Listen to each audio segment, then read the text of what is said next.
Hi, how are you doing? Today we're talking about the movies I watched in the month of January. Whoa, the passage of time is something I still don't have a hold on. So we're dealing with this. In the month of January, I watched 14 movies, which isn't as much as I would have liked, but I feel like in January I was in like this crisis of never knowing what movie I wanted to watch. I was in such a weird mood in January. I don't know. Almost every movie I looked at, I was like, no.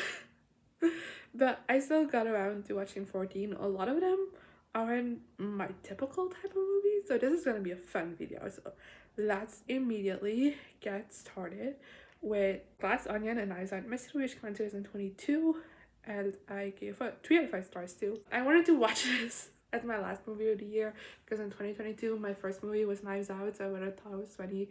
My last movie was Glass Onion, you know, it was bookended by the Knives Out mysteries. But then I ran out of time, so it was the first movie I watched in 2023 instead, and I liked it, but I just didn't really like it as much as Knives Out, which I know I shouldn't compare it to it. This shit stands fine on its own, but my brain does keep comparing it to it because I think Knives Out is just like so good. But I just felt like the characters felt a little bit flat to me. I feel like Knives Out has a wider cast of characters and pulls it off better than this movie does. And I also, something I like in like a mystery movie is like that oh shit moment where I'm like, oh. And I had that with Knives Out and I didn't have that with this, which also kind of disappointed me. Then next I watched Fighting With My Family, which contains a 19, and I gave it 5 stars too. This one is a little bit out of my comfort zone, but I've been wanting to watch for quite a while. I don't know why, because I know nothing about wrestling. I really enjoyed this. Like I said, I don't know anything about wrestling, so I don't know how accurate this is because this is a real life story, but I really liked it. I thought it had a lot of heart to it. I liked the storylines, loved the family element to this. And I don't know, I cried several points throughout the movie, so I guess I did a job. Then next I watched Someone Great, which comes in 19 and gives 2 to 5 stars too. Again, this is one that's been on my radar for a long time. Dead by a Thousand Cuts by Taylor Swift is inspired by this movie, so I was hopeful. But I don't know, I feel like this is very forgettable and underwhelming, and I had a fun time watching it, but I feel like right now it has already left my mind mostly and I don't remember that much about it. Then next I watched Catch and Release, which comes in 6 and I gave 2 to 5 stars too. The only reason I watch this movie is because Netflix keeps recommending it to me, so I was like, fine.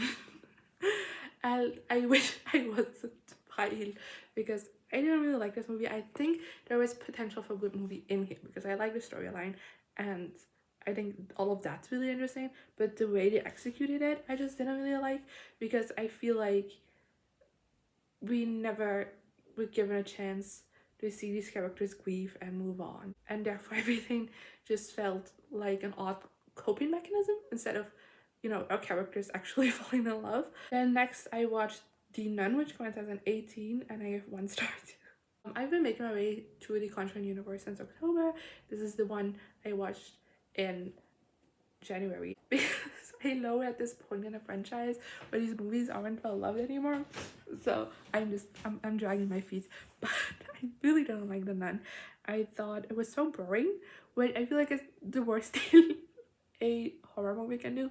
Like, I don't care if you don't scare me, like, you know, scare factors is like different everywhere, but at least have like a good story. This one didn't. I was so bored with the entirety of it. Then next I watched Menu, which came out in 2022 and I gave 5 stars too. This was a surprise for me because I had seen a trailer for it a while back. I was like, doesn't really seem like a thing I'd be into. And then this came out in theaters and like everyone loved it. I was like, okay, fine, you've sold me. I really want to watch this now. And then I was scrolling through like streaming services one day and I was like, I want to watch something, but like nothing is appealing to me.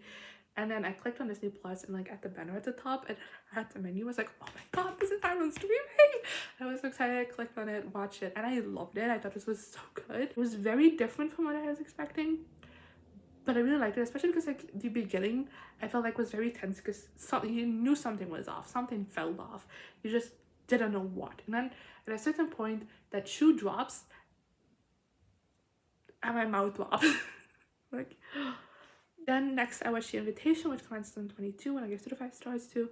This is one where I have seen again a lot of like negative reviews for it, but I feel like that those reviews mostly were from people who went into this movie expecting something different from it, like an actual like horror movie, because that's the way it was advertised terribly. I mean, technically it is a horror movie, but like it's kind of more like cheesy, kind of Victorian setting. Not Victorian setting, that's not a gothic setting. Victorian is a time frame. This takes place in the present, and it's very romance heavy for like the most part of this. And here's the thing, I thought that I would go in with the right expectations. It hits like some of my markers of things that I really like. Was like, maybe I'll love this. Here's the thing, I enjoyed this for the most part. I really did, because I think this is a very cliche but entertaining romance for the most part, and then it turns horror, and it's terrible. Then next I watched Hannah Montana the movie, which was 2009, and I give it a 5 stars too. I'm sorry to disappoint you, I know, but I finished my rewatch of Hannah Montana. I started that last year. It literally took me a year to finish it, but I really wasn't the biggest fan of it. I didn't think it held up as much as some of the other Disney Channel shows I've rewatched, but because I finished my rewatch of the show, I wanted to watch the movie, which was the first time viewing for me, because growing up I wanted to watch it, but a lot of my friends who had seen it were like, it's not that good. I was like, okay, fine, then I won't watch it. And because this was like a cinematic release and like a decom, and also like never came on TV or anything, so that also like kept me from viewing it, because I'd had to like get a physical DVD or something. And now I watched it because I was like, fine, and you know what, I have to agree with my friends from back in the day, like, this isn't good. And then maybe if I did watch this as a kid and I now with nostalgia attached to it, I would have liked it a bit more. But I generally didn't think this was funny. Every character acted so out of character. Like, this is a problem with like these movies from based on Disney Channel shows, is they are very much made by people who I think have never watched the show. But it was very prevalent in this movie, and it was very annoying because the whole plot hinges on something that would never happen. Then next I watched Crimson Peak, which comes in 15, and I give 45 stars too. This one was on track to be a 5-star until like the reveal, which if you see this movie you know what I'm talking about. That was why was that a thing? Like, generally, tell me, why was that a thing? Before that, I thought this was great, like visually stunning. It still is to the very end. Like, visually, this is a masterpiece. I love the cast. I really like the characters, and I love this constant sense of there just being something wrong and you don't know what. And I feel like there could have been so many explanations as to what was going on. It did not involve this one thing that I absolutely despise, but it did. Next, I watched Truth or Dare, which came out in 18, and I give 1 star too. This one, I knew I wasn't gonna like this one, to be honest. But to be fair, this one and Fantasy Island, which is another Lucy Hill movie, are constantly at the same like place in my mind, because I feel like they came out at like a similar time, and like they had a similar like public reaction. And I quite like Fantasy Island. Like, it's not a good movie, but I had an enjoyable time with it. So it's like, maybe if I watch Truth or Dare, I'll also have an enjoyable time with it. But I didn't. This was so predictable and not scary or like tense at all. The acting was very weird as well. Like, everything just felt so fake and like acted the entire time. Then next I watched Last Night in Soho, which comes in 21, and I give 5 stars too. Again, this one has been on my radar for quite a bit, and I just never got around to, and I finally did, and I really enjoyed it. I thought it was, well, fun is not the right word, but it was an experience that I liked, I guess. I thought it was very well made, like generally very well made.